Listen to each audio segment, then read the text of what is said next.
E aí, pessoal, tudo bom? Queria falar com vocês um pouco sobre espíritos, né? Basicamente, da gente falar mais sobre definições e como a maioria das pessoas associa, quando a gente fala de espíritos, associa com o espiritismo.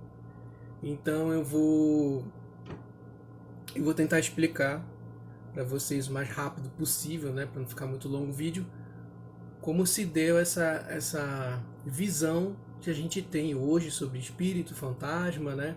Eu vou inclusive explicar para vocês por que existe aquela imagem do fantasma com tipo de com um pano, um lençol branco, tá? Bom, a primeira coisa que a gente tem que entender é que essa noção de espírito, ela não se resume ao espiritismo. Existem noções, entendimentos do que é um espírito, o que é uma alma, em várias sociedades, em várias culturas e religiões diferentes, em épocas diferentes, tá? O espiritismo e outros movimentos espiritualistas é um fenômeno do século XIX, do período da modernidade já, tá? Mas antes disso, é importante entender da onde eles tiraram certos conceitos sobre essa ideia do que é o espírito, do que é a alma, tá? O Allan Kardec, que é acho que é o nome mais famoso dentro desses grupos espiritualistas e espíritas, ele basicamente é, compilou uma série de informações nos livros dele, que o primeiro foi o Livro dos Espíritos e logo em seguida também ele publicou o Livro dos Médiuns. O Livro dos Espíritos foi em 1855 ou foi em 1857, bem no meio do século XIX, tá? E o Livro dos Médiuns foi em 1860, 1863. Acho que foi em 1860, tá? Aí o que acontece? O que o Kardec estava observando era um fenômeno cultural que estava acontecendo nos Estados Unidos e na Europa, mais especificamente, mais popularmente na Inglaterra e na França, tá? Mas aconteceu também em Portugal, na Itália e tal, mas com mais força foi na Inglaterra e na França e nos Estados Unidos. Posteriormente, também vai ser um fenômeno bem famoso aqui no Brasil, que era o fenômeno das mesas girantes ou das mesas falantes. O primeiro fenômeno, o que fez a coisa explodir no mundo, foi lá nos Estados Unidos com as irmãs Fox. Eu vou colocando aqui umas imagens para vocês. Tá? Foram as irmãs Fox. Eram três irmãs que alegavam se comunicar com os espíritos, né, as almas penadas, ou seja, dos mortos, através de batidas, né, nos móveis, nas paredes, tá? Elas lançavam perguntas e as respostas vinham nessas batidas. Tanto as batidas para a resposta ser sim, para a resposta ser não, talvez, para números, esse tipo de coisa. Eram três garotas, né? Tá? E é justamente por isso que quando você vê muito filme de fantasma, de médium, filmes americanos principalmente, né? Sempre tem crianças e normalmente são meninas e também tem sempre mulheres, porque na Europa a maioria das pessoas que vão estar nesses tipos de reuniões de médiums são mulheres, tá? E aí esse fenômeno acabou ficando muito popular nos Estados Unidos e as notícias foram correndo para a Inglaterra por uma proximidade de língua, né? E depois para a França, que era um grande polo cultural, né? A gente tem que também lembrar que existe uma parte dos Estados Unidos que teve uma certa colonização aí francesa, tá? Ali para Nova Orleans, Louisiana e tudo mais. Bom, o Kardec está nesse meio. Quando esses fenômenos chegam à Europa, o Kardec ele era um cientista, ele era um pedagogo e cientista. E ele vinha de uma tradição muito forte positivista, que é do Auguste Comte, né? O pai do positivismo. E aí o que o Kardec vai fazer? Ele vai para essas reuniões tentar testemunhar os fenômenos, e aí ele vai reunir ele vai enviar várias cartas para vários médios diferentes na Europa, nos Estados Unidos, com as mesmas perguntas. E aí ele foi analisar essas respostas dessas perguntas, tá? comparando, né, para ver se as respostas fazem algum tipo de sentido, se elas possuem uma razão por trás dessas respostas, e que acreditando que essas seriam respostas dos espíritos. Então, aquelas respostas que faziam sentido e elas estavam equivalentes, parecidas uma com as outras, ele foi compilando. E o livro todo é o livro dos espíritos, né? É com perguntas e respostas, no mesmo modelo do livro do Augusto Comte também, do sobre positivismo, tá? Mas Kardec vai tentar analisar essas perguntas também através de um viés interpretativo dele, que tem uma base cristã, porque ele era um cristão, tá? E ele vai tentar interpretar também se utilizando de filosofia clássica. Então ele vai atrás de alguns dizeres de Sócrates, os textos de Platão e nas crenças dos pitagóricos, tá?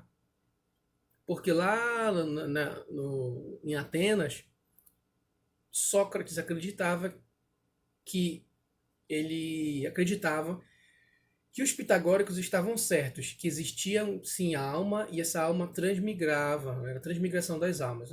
Essas almas podiam ir passar para outros corpos, né? Você morria, você ia para o mundo dos mortos e depois você poderia voltar em um corpo novo, tá? Então, Platão entendendo, o Kardec entendendo isso, vendo isso nos textos de Platão e de Aristóteles, ele vai comprar essa ideia, né? Não, existe um fundamento. Os grandes pensadores do passado acreditavam nisso. Aí ele usa esse argumento.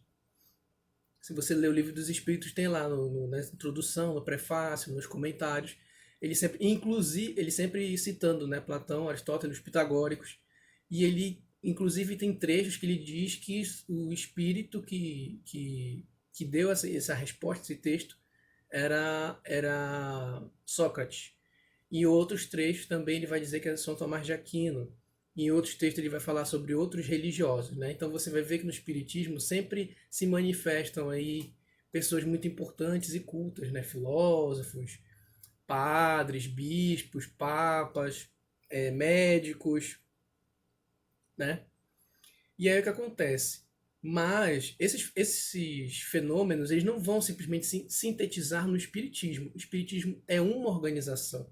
Existiram várias outras. O século XIX, a Europa e a América era cheia de organizações, de sociedades. Essas sociedades lançavam suas revistas para debates, né, por assinatura e tudo mais. E vários desses intelectuais adoravam ter discussão por jornais e dentro dessas revistas. Hoje a gente tem as redes sociais, né? A gente bate boca no Facebook. Lá no século XIX você bate a boca por cartas e nos jornais. Então saiu uma nota no jornal dizendo o caro senhor fulano de tal, eu respeito muito a sua formação, mas o senhor está equivocado quando diz isso, isso, isso. Eles ficavam discutindo assim, os intelectuais. Daí o Kardec faz a revista de estudos filosóficos, lá, espiritualistas dele. E assim tem várias outras, como a Sociedade Teosófica, tem a Sociedade Espiritualista da Grã-Bretanha, que até hoje existe, e várias outras. E nesses círculos, né, vira uma moda, então os burgueses adoravam brincar de perguntas e respostas, né? Então, vou colocar as fotos aí deles colocando a mão na mesa, né?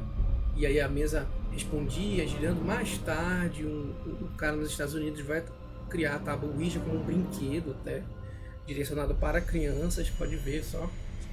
Não é à toa que nos filmes as crianças usam as tábuas Ouija, né, porque era um brinquedo para crianças. As crianças brincarem de falar com os espíritos. E aí surgiram várias médiums famosas, né? Eu vou colocando aqui umas imagens delas e tal. A famosa Kate King, que foi estudada pelo William Crooker, porque por causa desses fenômenos, outros cientistas também quiseram investigar, né? Inclusive o caso dessa da Kate King, era uma moça que era médium, se dizia médium, né? E ela se dizia médium de materialização. Lá no livro dos médiuns, o Kardec ele vai listar os tipos de mediunidade. E uma delas era a mediunidade de efeito físico. Essa é a mediunidade mais famosa e que mais atraía curiosos.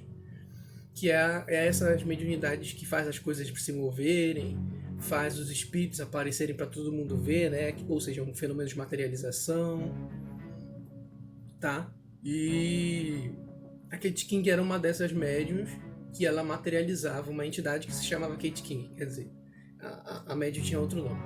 E o William Crooker era um químico britânico, né? E ele foi estudar os fenômenos dela, porque existem os fenômenos, esses de efeito físico, podia fazer materialização através de ectoplasma, que é uma espécie de pasta ou uma massa branca que saía dos poros do médium e aí se tomava uma forma, certo? O Kardec vai dizer que todos, com base lá nos textos do Swedenborg, lá de uns 2 séculos atrás, do Swedenborg e do mesmerismo, né, que foi o primeiro hipnotizador, quem estuda psicologia acho que conhece bem essa história, né? Que ele dizia que existiam fluidos no mundo, magnetismo animal, então com o teu magnetismo você podia fazer a pessoa entrar em transe, curar algumas doenças, né? Fazer uma hipnose, fazer a pessoa dormir, a pessoa acordar, enfim. Então o Kardec acreditava que todos nós temos esse tipo de magnetismo, essa energia biofísica, vamos dizer assim, e aí os espíritos vêm e utilizam essa energia corporal do médium para materializar a coisa, para movimentar a coisa, porque o espírito está numa espécie de dimensão muito sutil, então ele não consegue agir de forma direta nos objetos. Ele precisa de uma energia de matéria intermediária, que é essa energia do corpo dos médios. Tanto que quando aconteciam esses fenômenos de materialização, os médios diziam que ficavam muito esgotados fisicamente, cansados, precisavam comer bastante depois desses tipos de sessões mediúnicas, né? Mas existem outros tipos de mediunidade, como psicografia, né? Que pode ser o espírito segurando a caneta para escrever, o espírito pode segurar a sua mão, ou o espírito pode ditar e você, num estado de transe, vai escrevendo, tá? Que acho que o Chico Xavier é um dos mais famosos disso, né? E aí tem clarividência, que é de ver, psicofonia, que é o espírito vem, você está em transe, o espírito vem e fala e você vai falando, inclusive se comporta às vezes, o espírito pode movimentar o seu corpo e tal. Então a Kate King, por causa dos efeitos físicos, ela inclusive podia alterar o peso dela, então o cientista colocava ela numa balança, ia vendo o número subir, descer, subir, a densidade dela ficava um pouco translúcida, ela podia mudar um pouco a fisionomia do rosto dela, era uma super médium, né? E é por isso que virou moda, inclusive, sessões fotográficas de espíritos. Então as pessoas iam, sentavam, tirar uma foto normal, né, dessas típicas do século XIX, e aí quando revelava o filme tinha uma espécie de fumaça saindo por aqui, tomando a forma de um rosto e tudo mais, porque seriam espíritos tentando se materializar ali na sessão de fotos. Outra coisa interessante é que no século XIX também era muito comum tirar fotografia dos defuntos, das pessoas mortas, das crianças, inclusive se arrumava, tipo, o bebê, colocava um do lado do outro, assim, para fotografar, ter como recordação os entes que faleceram, tá? Então isso foi ficando muito polêmico e tudo mais. E aí que surgiram vários casos de fraude, acusações de fraude, tá? E o Arthur Conan Doyle, que é o escritor o médico que escreveu as histórias do Sherlock Holmes, ele escreveu um livro que eu recomendo muito, que é o livro do História do Espiritismo, que não é o espiritismo do Kardec, já é um espiritismo espiritualista. Ele vai contar a história de vários médiuns e tudo mais. É bem interessante. Eu não queria deixar esse vídeo longo, mas é basicamente isso. Eu pretendo fazer uma live no Instagram para tirar mais dúvidas, para saber exatamente o que vocês precisam entender, o que vocês têm interesse de entender. Mas é basicamente isso. Esse ectoplasma que toma essa forma branca e vai formando a silhueta dos espíritos, é isso que fez com que a cultura pop aderisse à ideia do fantasma, que é cor branca, que parece que tem um lençol na cabeça. Vem daí essa questão. Vou fazer também outros vídeos sobre outros tipos de mediunidade, de exorcismo, como tirar a entidade do corpo ou da mente dessas pessoas. Outra mediunidade famosa também é o desdobramento, né? A pessoa vai dormir e aí ou então entra em transe e ela sai do corpo. Sim, Porque o Kardec ele diferencia espírito de alma, tá? Espírito é uma espécie de essência e a alma é quando esse espírito está acoplado no perispírito ou pré-espírito, que é essa massa de fluido. Essa massa de fluido ficou estranho. Esse fluido mais denso, onde o espírito toma forma, porque o espírito ele é só uma centelha de luz divina, com uma certa inteligência, individualidade, não tem sexo, não tem gênero, não tem nada. E aí, quando ela precisa encarnar, né, fica com esse invólucro para que esse invólucro faça a conexão com o corpo. Quando estão os dois unidos é alma. Quando você tira esse perispírito ou pré-espírito, fica só espírito, tá? Então o Kardec vai explicar que é assim, fazer essa diferença. Né? Que nem toda religião e sociedade tem essa diferenciação, acredita que é a mesma coisa. O Kardec também tem uma noção de que os espíritos evoluem de forma linear, tá? De forma linear. Os espíritos, essa coisa sem forma, sem individualidade, passa pelo mundo mineral, depois pelo vegetal, depois pelo animal, e quando ele passa para a forma humana, aí sim ele ganha uma consciência individual, tem sentimentos individuais, se pensa um ser individual, tá? Até os animais ainda é coletivo. E ele nunca volta. No budismo, por exemplo, quando existem os ciclos de encarnação, então no budismo acontece isso, de você ter uma encarnação como ser humano, o corpo morre, seu espírito vai voltar, ele pode vir no corpo de um animal. No espiritismo isso não acontece, você nunca vai fazer esse processo de volta, é sempre contínuo. A ideia do Allan Kardec é que é sempre progressivo, tá? Deixa aqui nos comentários as dúvidas de vocês, que eu vou respondendo, e talvez eu responda também numa live no Instagram, tá? Aqui embaixo eu vou deixar a minha página do Instagram, do Facebook. Vocês podem estar me mandando perguntas lá. Até mais.